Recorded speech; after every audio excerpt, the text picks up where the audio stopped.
Happy Tuesday, Maxtivity artists. I hope you're all doing great. I hope you've had some fun times this last week and got to do some art.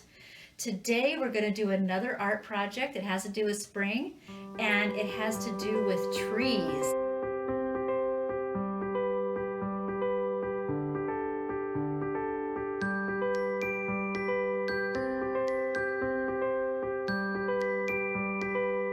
I love all the beautiful blossoming trees that are all over Corvallis and Philomath right now, pink and white. And they're so gorgeous and they smell so good.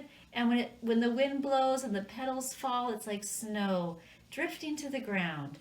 Sparky likes all the trees too, but for a different reason. We have lots of blossoms on the trees right now. So I thought we'd start today by doing an easy little sculpture out of a paper lunch sack. This is actually a gift bag. So if you don't have a paper lunch sack, maybe you have a paper gift bag. I think a grocery bag might be a little big, but if that's all you have, I guess you could try that. So find yourself a paper bag about this size or a little bigger and a pair of scissors. So the first thing we're going to do is kind of open your bag up, puff out the bottom of it, and then hold the top together. I don't want to cut the bottom of my bag, I just want to cut the top. I'm going to cut strips in the top of my bag that go a few inches down. Maybe we'll just go that far down. So I'm going to cut strips all across my bag, about the same width. I have 1, 2, 3, 4, 5. You want yours to be about this wide. So depends on how big your bag is, I guess, how many strips you'll have. Then I'm going to stand my bag up on its base, standing up, and I'm going to kind of push down on those 4 corners on the base of my bag. And then I'm going to kind of take my fist and squeeze the middle of my bag, but I want those 4 corners to kind of stay flat on the table. I might have to push them down. So I'm going to take that part that I grabbed in my fist and I'm going to kind of twist it without tearing my bag. I'm making a trunk for my tree. We're making a tree out of a paper bag. And actually, paper bags used to be trees. So we're taking it back to its original state. Okay, there we go. I kind of squeezed it and scrunched it and twisted it so it would stand up. So now I've got my base kind of flat and my trunk, and these are my branches. But they don't really look like branches yet. We need to twist them. My bag was red on the inside, so I'm gonna have some very colorful branches. So I'm gonna take each one of these paper strips and I'm gonna turn them and twist them and maybe pinch them, squish them together so that they stay twisted all the way out to the tip and kind of squish the tip so it's kind of pointy like the end of a branch would be. There's one branch. I need to do that with all of my branches. So I'm going to take another strip and twist and pinch until I get to the end. All right, so why don't you do that with all of your paper strips? So it's up to you whether you put white blossoms or pink blossoms on your tree. I'm going to put white. And it's up to you how many blossoms you put. So I'm using tissue paper. If you don't have tissue paper at home, you could use construction paper or just plain white paper of any kind would probably work. So if you want to, you can just cut little bits of paper and just glue them on your tree here and there to look like blossoms. Or you can make them more flower-like by cutting circles out of your paper. Circles about the size of a nickel or a quarter. The bigger the circle, the bigger the blossom is going to be. Then you take your circle and you fold it in half.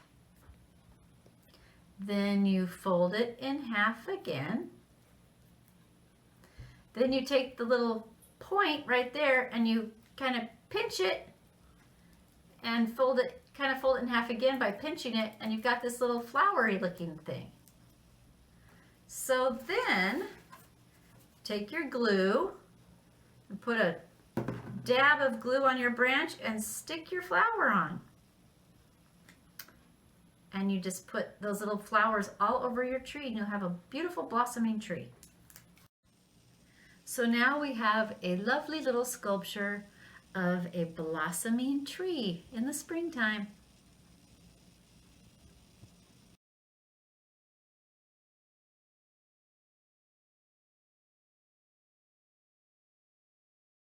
So our next project that has to do with spring and blossoming trees involves paint. What you're going to want is tempera paint or acrylic paint or even watercolor paint, whatever you have at home that will work, and a piece of long paper.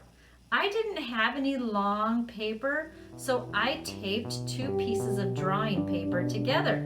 I put the tape on the back and I just overlapped them just a teeny bit so I could have one long piece of paper, because this is going to be a very long drawing. It could be this way or it could be this way. Just depends on which way you want it to be. So I have a little paint on my palette. You could use a piece of foil for your palette, or a plate or a paper plate. And I'm getting my brush wet. I have a big brush. And I'm just getting a little bit of paint on my wet brush. I think I want my moon to be right about there. So that's where I'm going to leave the cup. And I'm going to start painting. But that is way too dark. I don't want it to be that dark. I need to add more water and spread that out. That's my sky. I'm going to go all around my cup. I'm holding my cup still so it doesn't wiggle, so that when I'm done painting, I'll have a white circle that's not painted underneath my cup. And that will be my moon. So I'm spreading out that paint that I put on too dark. Maybe I need a little more water to stretch it out. And painting the whole sky, that light, trying to stretch that out. I don't want it to be too dark. I want it to be kind of early morning when the sun is coming up, but you can still just barely see the moon in the blue sky. It hasn't disappeared completely. The problem with taping paper together is sometimes there's a mark left where the 2 papers meet, but we're not going to worry about that. It's still going to look pretty cool when we're done. This is not watercolor paper, so I don't want to get it too wet, do I? Or I'm going to end up with a hole. Might need to get a dab more paint down here for this part, because I just can't stretch that paint anymore without putting a hole in my paper. So let's see, okay, kind of blending that in. I'm going to rinse that a little bit. Blending my paper. All right, now I need to let that dry for just a little bit before I do the next step in my painting. So this is where patience comes in. So we've let it dry for a few minutes. It's still a tiny bit wet, but let's remove our cup and see how our moon turned out. Oh, look at that! It's a moon! Isn't that lovely? So the next thing we're going to do is create the branches of our tree. We're not drawing a trunk. We're just drawing one branch that's going to be going across the sky and maybe over the moon a little bit. So we need a little bit of black paint mixed with a little bit of brown paint, and we need it to be really watery. So mix a little black and a little brown together and add some water in your plate, probably is a good idea, or in a tiny bowl. You want it to be really, really watery, kind of like ink for this part. So I'm going to get some of that mixture on my brush, and then I'm going to turn my brush sideways, and it's very wet, and I'm going to start making my branch that goes across. I might make a few branches going off the sides, and I'm just going to stop for a minute here while it's still really wet and get my straw. Now I'm not going to stick my straw right on. I'm not going to blow down. I'm going to blow across. While it's still wet, I'm going to put my straw here and see what happens. Ooh, look at that.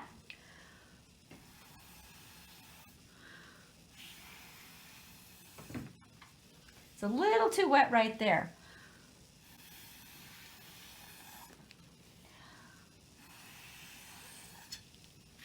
See how that extends my branch and gives it little tendrils? I think I want my branch to go farther on, so I'm going to get more paint on my brush. Now I'm going to draw a little branch going off across the moon, and maybe this way, and maybe back here. Okay, straw, blowing across, not straight down. And over here.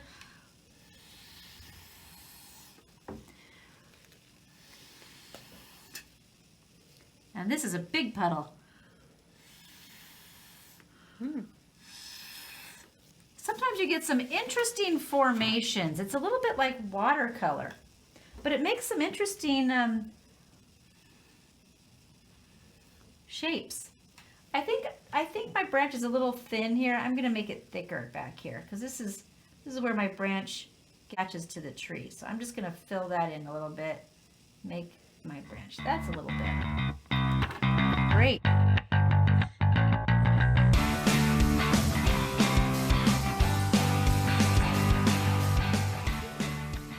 So I let my painting of the sky with the moon and the branch dry for a while, and I put a salt shaker or a cup or something heavy on each of the four corners to kind of help it dry flat.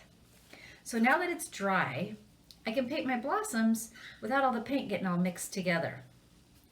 So the first thing we need to do is create the color that we want for our blossoms. Now you could just do white blossoms, but I'm going to do pink. And when we make pink, we take a lot of white and a little tiny bit of red, because a little bit of red goes a long way. So I'm just gonna dab my paintbrush in the red. That's all I'm gonna do. Just dab it in there. Then I'm going to mix that with this white paint that I have. Now remember, this is tempera paint, but you could use acrylic. And if you don't have acrylic or tempera, you could use watercolor. So when you're creating a blossom, you want a brush that maybe kind of has a pointy end. And you're just going to do probably 5 little strokes of your brush. 1, 2, 3, 4, 5. It's like a little star. I'm going to do another one. You just want to do lots of blossoms just randomly placed wherever you think they would look good. 1, 2, 3, 4, 5. There's another one. I'm just going to place those all around my tree. You don't even really have to do a stroke. You can just kind of touch down like that. 1, 2, 3, 4, 5. That makes kind of a blossom with wider, kind of fatter petals. It's good to have variety. I'm going to kind of cover up this splotchy spot from on my branch. So I'm going to put a blossom right there to kind of hide that. Okay, so this is kind of a Japanese style work of art.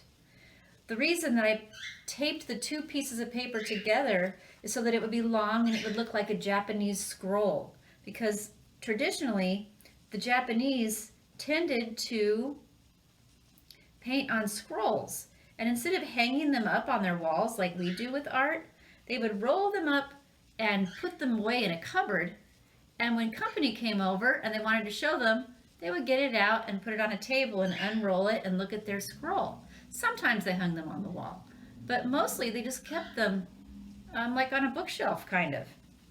Or if they wanted to look at it, it didn't have to be for company. If they wanted to look at their picture, they could get it out and unroll their scroll and enjoy it. And then they didn't have to worry about their picture getting damaged by too much sunlight or anything like that. So just lots of blossoms. If you want to put some next to each other in little clusters, you can. Because you know, when we're out walking and we see all those beautiful blossoming trees, there's just clusters of little blossoms. Maybe I'll put one right on the moon. So just randomly place your blossoms wherever you'd like. As many as you want or as few as you want. I have also heard that in Japan, the blossoming branch is a symbol of the shogun warriors who used to have sword battles with each other.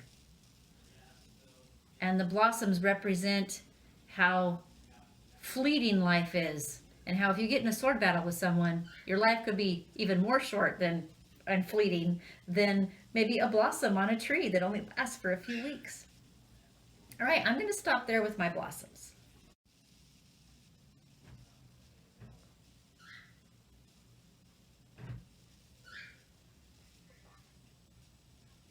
So whenever a Japanese artist is done with their painting, they sign it.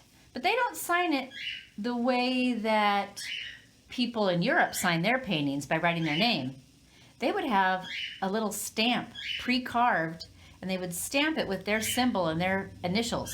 So we don't have a stamp, but we can make something that looks kind of like a Japanese stamp to make our picture look more authentically Japanese by taking a pointy or a tipped paintbrush, very thin, and getting some red paint on it and making a little rectangle, because they were usually shaped like rectangles and they're usually about that big. You don't want it to be huge.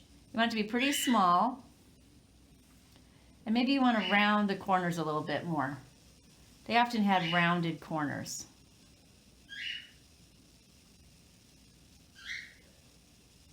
And then I'm going to print my initials inside of that, because I don't know how to write Japanese lettering. So I'm just going to do my own initials. I'm going to put a J, because my name is Julie, and a K, because my last name is Khan. There, and if I want, I can maybe do a few little dots and things to make it look more, maybe kind of like Japanese symbols.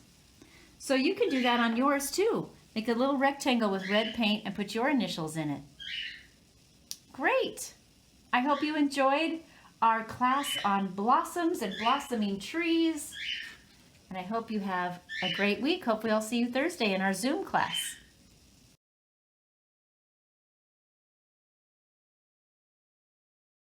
I hope that video inspired you to be creative. Maxtivity is a nonprofit whose mission is to provide space, tools, supplies, education, and classes for people to help maximize their creativity.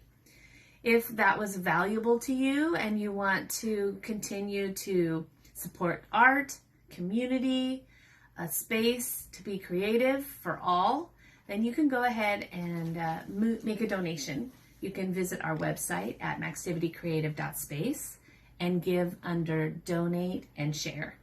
You can also like us on Facebook or follow us on Instagram under iMaxtivity. We have more videos under Maxtivity here on YouTube, and I just appreciate anything that you can do to engage families, community, and children in exploring more opportunities to be creative. Thank you.